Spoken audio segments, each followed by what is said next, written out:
అందరికి ప్రభువు అయిన యేసుక్రీస్తు నామంలో శుభములు. నా పేరు జక్కయ్య. నేను యేసుక్రీస్తు కాలంలో ఎరికలో పన్ను వసూలు చేసేవాడిని. ఆ రోజుల్లో పన్ను వసూలు చేసేవారంటే అందరికీ చాలా చిన్న చూపు ఉండేది. ఎందుకంటే నేను కట్టాల్సిన దానికంటే ఎక్కువగా వసూలు చేసేవాడిని. యేసు ఎరికో వచ్చాడని విని ఆయన్ని చూడాలని పోయాను. నేను పొట్టివాడ్ని కదా. నాకు ఆ జనంలో కనపడలేదు. మేడి చెట్టు ఎక్కి కూర్చున్నాను. యేసు సరిగ్గా చెట్టు దగ్గరికి రాగానే, జక్కాయ కిందికి రా, నేను నీతో కూడా మీ ఇంట్లో భోజనం చేయాలి అన్నాడు. నాకు చాలా ఆనందం కలిగింది. వెంటనే చెట్టు దిగాను.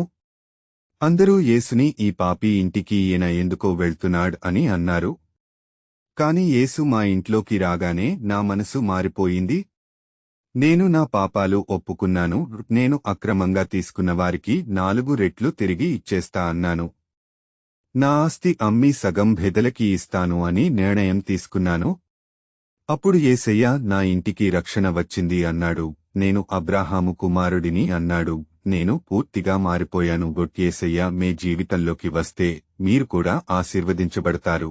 ఈరోజే మీరు యేసయ్యను మీ ఇంటికి మీ జీవితంలోకి ఆహ్వానించండి. దేవుడు ఈ సాక్ష్యం దీవించును గాక. ఆమెన్.